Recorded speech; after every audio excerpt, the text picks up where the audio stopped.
No princípio, era um quarto vazio, um pouquinho de espaço, um pouquinho de luz, um pouquinho de tempo. Eu disse, vou fazer campos, e os fiz com toalhas de mesa, carpete, veludo e feltro. Depois fiz rios de papel crepom, filme plástico e papel alumínio brilhante. Montanhas com papel machê e cascas de árvores. E olhei para os campos, e olhei para os rios, e olhei para as montanhas, e vi que isso era bom. Eu disse, agora um pouco de luz, e fiz um sol com uma gaiola de metal envolta em colares de contas. Fiz uma lua crescente, estrelas luminosas na beirada do mundo, um mar com um espelho refletindo o céu, os barcos, os pássaros e a terra onde se tocava. E olhei para o sol, e olhei para a lua, e olhei para o mar, e vi que isso era bom. Eu disse, que tal umas casas? E fiz uma de capim seco, outra com um tronco de árvore oco, e mais uma com um pote onde tinham vindo balas de caramelo, e coloquei nela linha de pesca e uma vela, arrumei espaço para um cobertor, uma escova de dente e um copo e um forno. Pus uma gaivota no alto no mastro, que na verdade era um cabo de vassoura, e a lancei ao mar, que na verdade era um espelho. Fiz casas com embalagem de biscoito feitos para mergulhar no chocolate, o potinho de plástico, onde ficava o chocolate era o quarto, a parte redonda logo abaixo, onde ficavam os biscoitos era a sala de estar. Fiz casas com caixas de fósforo e ninho de passarinho, vivagem de ervilha e conchas. E olhei para as casas e vi que isso era bom. É assim que começa um livro muito, muito lindinho, que é o livro A Menina que Fazia Nevar. Eu acho essa capa dele muito legal, mas eu não tenho o livro físico, eu li no Kindle também, né, como a maioria das minhas leituras, mas ele é muito legal. Esse livro ele é muito interessante, assim, mais do que legal, no sentido de, bacana, é um livro muito tocante, é mais um vídeo que eu tô fazendo no final da noite, né, cansada, mas para poder cumprir a minha meta, né, de fazer o VETA em 2016, espero conseguir concluir. Esse livro, ele é muito interessante, eu já li vários livros, menina, o garoto, li a Garota dos Pés de Vidro, li também A Extraordinária Garota Chamada Estrela, li também há um que eu gosto muito disso, que é A Menina que Roubava Livros, que eu acho que originou nesses títulos, nesse sentido. Eu acho que o mais recente que eu tinha lido é A Menina... esqueci. Que não sabia ler, realmente não sabia ler. Mas o que eu mais gostei, assim, desses mais recentes foi A Menina que Roubava Livros, que é o mais antigo, o primeiro desse tipo de título, que adoro de paixão mesmo. E eu gostei muito desse A Menina que Fazia Nevar. É muito, muito, muito diferente. Ele foi escrito pela Grace McLean, eu não conhecia nada dessa autora, mas assim, o jeito que ela escreveu o livro foi muito convincente. O livro é escrito em primeira pessoa pela Judith McPherson, em primeira pessoa, né, a narrativa dela. Então, ela contando como é que ela construiu uma maquete que ela fez com materiais recicláveis, materiais descartáveis, né, reaproveitando, né, alguns materiais coisas de alimentação, que principalmente, né, que viraram lixo, resto de roupa, resto de coisas. E ela construiu uma maquete onde ela construiu uma cidade no quarto dela, e ela chama essa cidade de Cidade Gloriosa, Terra Gloriosa, né, mais ou menos, né? Ela usa essas variações, e porque para ela aquilo de fato é uma projeção do mundo em miniatura, né? Uma situação. Achei muito interessante, porque a proposta do livro dá a entender que é uma coisa, às vezes, meio mágica, fantasiosa, mas na verdade é um livro bem realista, é um livro que fala de coisas contemporâneas, ele não é tão,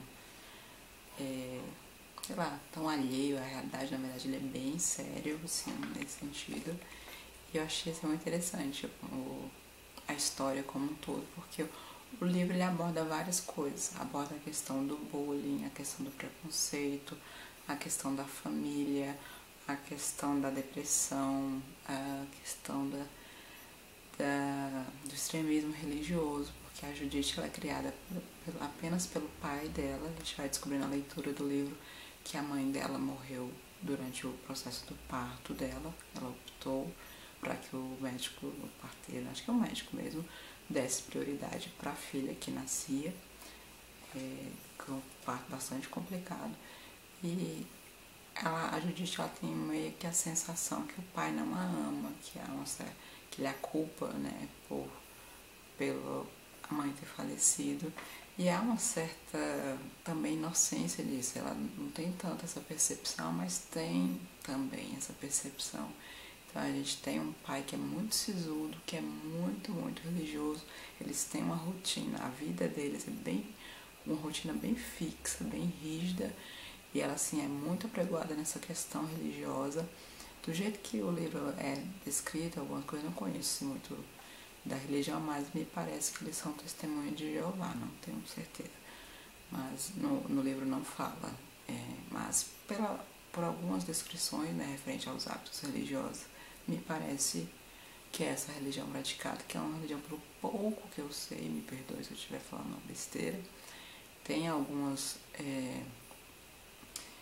regras, né, que são assim, mais rígidas, né, e acaba de fato fechando o grupo muito no seio religioso, do grupo religioso mesmo, né, não que ele não possa relacionar com outras pessoas, mas acaba dando esse contexto mais isolado, que no caso o pai dela levou para um extremismo, né, não vejo como essa religião pregando isso. Então eles têm uma rotina assim, muito extrema e ela tem apenas 10 anos de idade, ela absorve essa rotina como de fato como uma referência da vida dela. Tudo que ela, quando não é feito, depois o pai dele vai passar por um processo na questão de greves. No livro não conta a época que seria como a história, né, mas fala sobre o momento de greves e aí do jeito que fala no momento muito inicial, né, do período de briga, né, pelos direitos trabalhistas.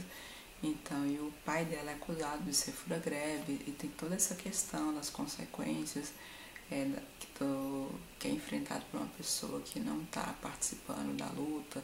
Também há uma questão assim, de perseguição, né, de ameaça, até de agressões. Por outro lado, ela tem uma dificuldade muito grande de relacionamentos, né, porque ela é muito isolada, de fato, ela é estranha, né, e ela parece que opta muito por ser estranha, porque na verdade é o conceito do normal dela, né. Então, assim, do que ela fala muito pouco, ela é tímida, medrosa, fica assim, se beliscando, mordendo o lábio, então tem esse receio todo, e isso fica muito presente e acaba dando margem para mais bullying ainda. Nossa, eu achei uma história assim, muito tocante, muito interessante, e assim, o leque de coisas que ela aborda, e a autora amarrou muito bem todo esse contexto dessa situação. Por outro lado, a gente acaba mantendo uma distância muito grande do pai dela, ele é bem distante da gente, do leitor, da filha, né? A gente não tem tanto assim um toque emocional dele, mas porque a personalidade dele tá construída assim, não é que é um personagem que ficou mal feito, mas ficou muito isso. Então a gente tem uma filha que o pai não trata, né, com uma grande frieza, ela acha que o pai não a ama, né, e eles estão passando por um grande processo de mudança, que ela sofre muito bullying na escola, inclusive apanha, colocam a cara dela na privada, coisas assim horríveis.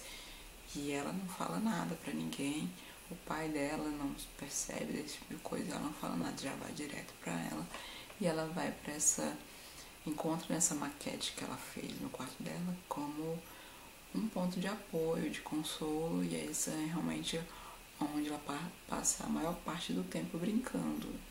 E chega um momento que ela ela tem certeza que Deus está falando com ela, que Deus tem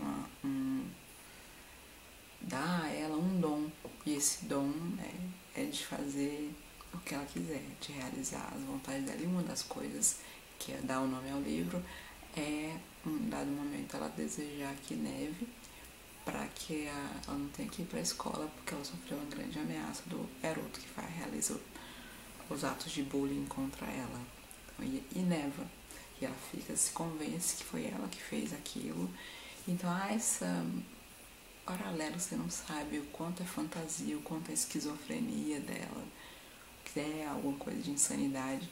E a relação dela, a sutileza assim, da relação dela com o pai, a evolução desse relacionamento, uma nova professora que vai para a escola, que vai dar uma nova ótica dela para si mesmo e uma calma, né, para a vida dela. Achei assim um livro muito interessante. Realmente acho que, como eu tinha ficado meio frustrada com o anterior, que é a menina que não sabia ler, acho que esse aqui foi, eu comecei a ler meio na inocência, sem esperar nada demais, e foi uma grande revelação. Gostei muito, recomendo muito.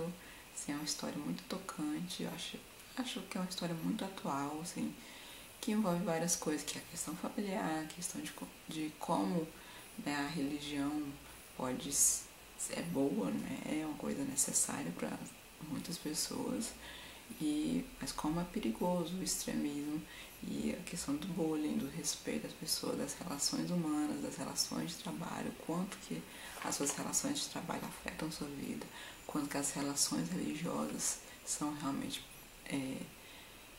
verdadeiras, as amizades que é feito naquele círculo, entendeu? Achei assim muito, muito bom. Recomendo muitíssimo esse livro.